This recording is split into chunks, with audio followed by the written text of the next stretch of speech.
Até 1923 era o padrão ouro. Os governos não podiam emitir se não tivesse aumento no estoque de ouro. A única possibilidade que eles tinham de fazer alguma falsificação era mudar a porcentagem de moeda em relação ao total de ouro. Por exemplo, o governo pode emitir X% do total de ouro que ele detém. Aí ele pegava e diminuía um pouquinho ou aumentava um pouquinho esse X. É como antigamente os príncipes e reis faziam, né? Pegava a moeda, tirava um pedacinho e ela ficava mais leve.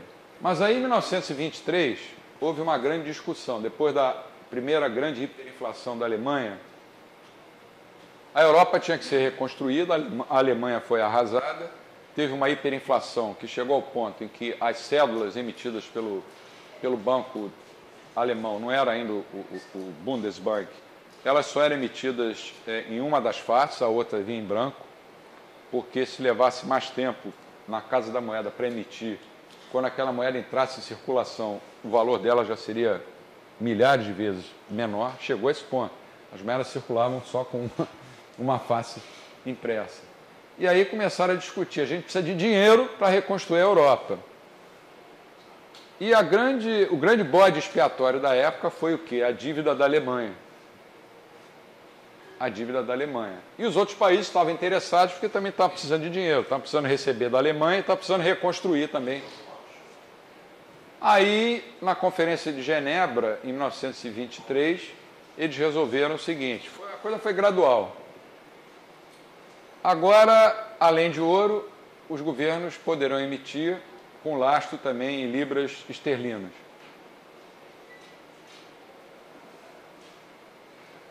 Que sempre foi uma moeda sólida. Nos anos 30, já com a influência dos Estados Unidos, que já era a maior economia do mundo, eles, além do ouro e da libra, passaram a incluir o dólar nas reservas internacionais. Aí veio a Segunda Guerra Mundial. Mais necessidade de emitir moeda. As ideias keynesianas a 1000 por hora. Era o auge do keynesianismo. Aí, em Bretton Woods, em 1945, se não me engano, 45, Bretton Woods dizem que é um lugar assim tão distante que não tem nada, só tem uma casa que é um castelo lá. Eles resolveram fazer a reunião lá rápida para acabar depressa e decidirem logo, porque já estava tudo decidido por pressão do governo americano. Não deixaram ninguém levar nem as esposas. Só o Keynes é que levou a mulher dele, que era uma bailarina russa, Rosa Dimitrova. Isso é só um detalhe histórico. Só deixaram o Keynes levar a mulher. Os outros foram todos sozinhos. Então deixaram os caras sozinhos, num lugar bem afastado, para aprovar o quê? O que eles aprovaram em Bretton Woods? Primeiro, que o padrão ouro iria para o espaço de uma vez. Exceto por uma coisa, só os Estados Unidos ficariam amarrados ao padrão ouro. Isso era um grande negócio para os Estados Unidos na época. E as outras moedas ficariam atreladas ao dólar. Então as reservas internacionais dos países, ao invés de serem ouro, libra e dólar, passaram a ser só dólares.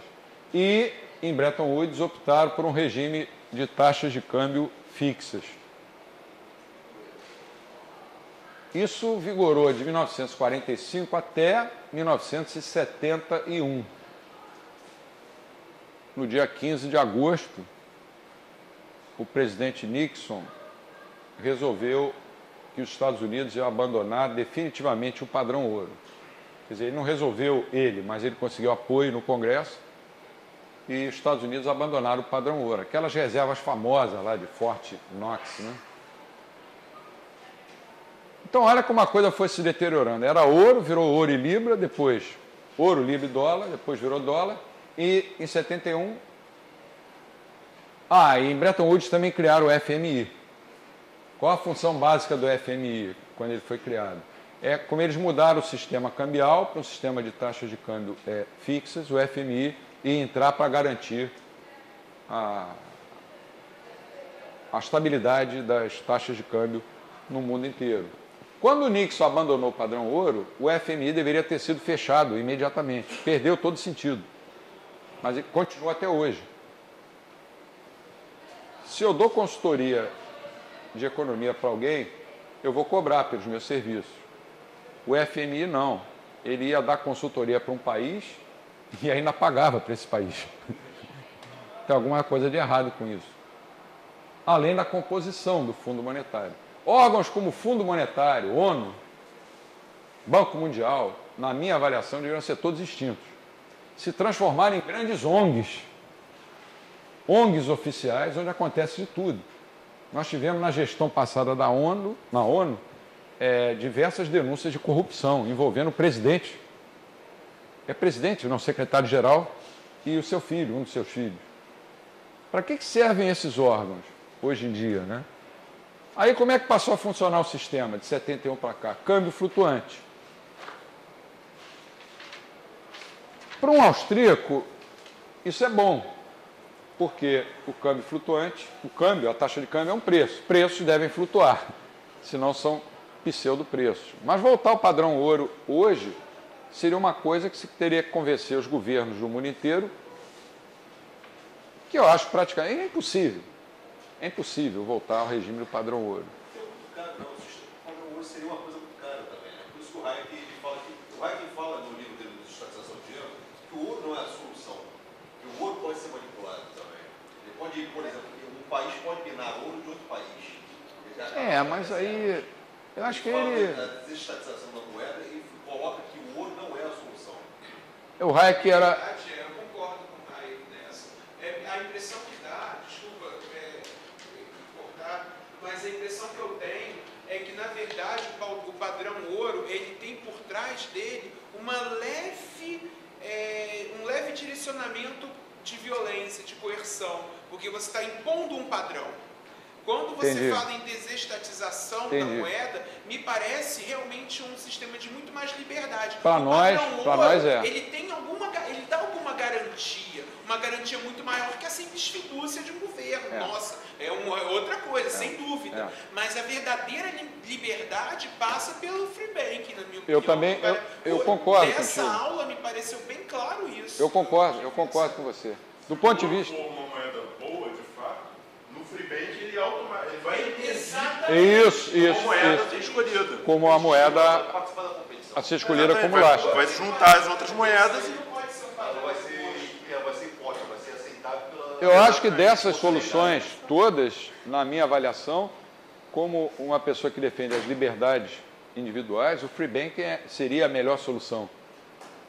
O free banking, mas também acompanhado por uma radical mudança nesse sistema de reservas fracionárias, que é um negócio que gera uma instabilidade que a gente não sabe onde vai dar isso. Mas eu acho que o free banking ele é até um mecanismo melhor do que o padrão ouro para acabar com o sistema de reservas fracionárias. Ah, sim, porque sim, você sim. vai, as pessoas vão procurar melhor moeda naturalmente. E uma pessoa que realmente acredita na liberdade como instrumento de Progresso. de eficiência, sem dúvida eu acho que o free banking vai funcionar e não o único A nossa tarefa é convencer a maioria das pessoas de que isso seria bom, né? Se a gente falar em free banking aí, as pessoas não vão entender direito. Né? Quando ele diz que o ouro provavelmente vai prevalecer, porque ele naturalmente ao longo dos séculos tem prevalecido por conta da quantidade que se encontra na Terra, por causa do seu valor intrínseco. Ele tem valor intrínseco por conta... Esse valor intrínseco é forte, né? Porque todo valor é sempre subjetivo. Mas ele tem algumas características que dão um valor grande para ele. Por exemplo, ele é um grande condutor. Então, assim, me parece que realmente ele vai prevalecer. Mas ele tem que prevalecer pela liberdade, E não por uma imposição. E um sistema de free banking levaria quase que certamente à adoção do ouro como o ouro, a prata, enfim, como sempre foi na história, né? Mas, vocês vejam, hoje em dia, nem os bancos centrais têm mais autonomia. Então, a nossa discussão, parece que nós estamos discutindo aqui, como é que chama? Quimeras ou utopias, né? Se você olhar, existe um Banco Central Europeu um Fed que está emitindo dinheiro feito maluco. O nosso Banco Central aqui que diz que só vai combater a inflação no ano que vem.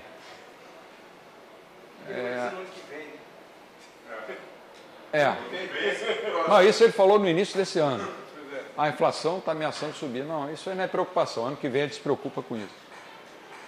Você imagina a gente defender um sistema de free bank, as pessoas não iam entender. Então a nossa tarefa é muito difícil, mas é mais um motivo para a gente lutar por essas coisas em que a gente acredita.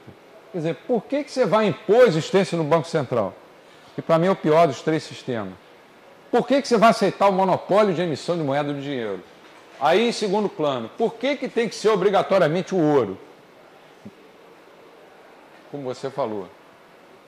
E depois, então, tentar mostrar que o free bank seria uma alternativa, de todas elas, me parece a mais correta do ponto de vista de defesa das liberdades individuais. Agora, vai convencer a um cara do povão que vão circular várias moedas. Esse cara não sabe que isso já existiu lá em Florença, em Veneza, em outras cidades. O cara vai ficar completamente perdido. Ele vai ficar achando que ele vai ter que ter uma calça com 50 bolsos. Uma para guardar a moeda do banco tal, outra do banco... Mas exatamente aí que eu acho que está o ponto fraco do free bank, né? É o custo de transação, 200 moedas, sei quantas taxas de câmbio. Mas com a tecnologia de hoje, você passa um cartão que vale para todas as moedas. Concordo, mas um país que tem sei lá quantos por cento de analfabetos... Você diz, eu quero sacar na moeda do banco... Você aperta o botão, você saca o dinheiro que você quiser. Aparece lá na tela quando você for sacar. Você quer sacar o quê?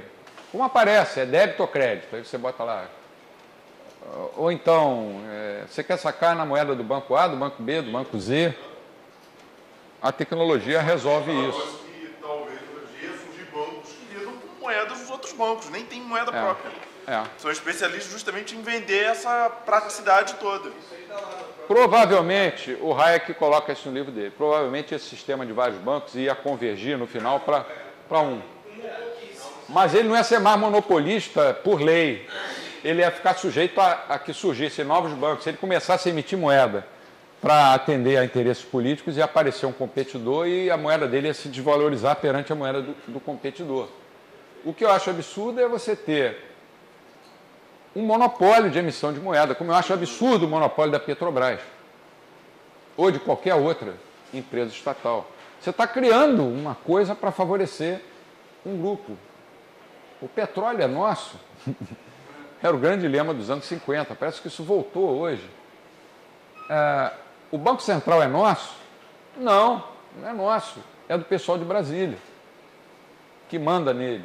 O Fed é dos americanos? Eu acho que não é. O Banco Central alemão era dos alemães.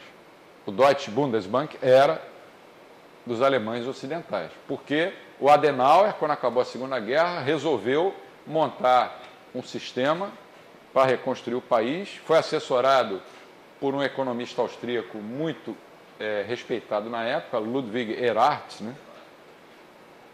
Uma das coisas que ele fez foi estimular a economia de mercado e criar um Banco Central que era um modelo de independência. Na época funcionou, mas ao mesmo tempo, para acomodar as coisas, para ser aprovado no Congresso, eles tiveram que apelar para um sistema de social-democracia,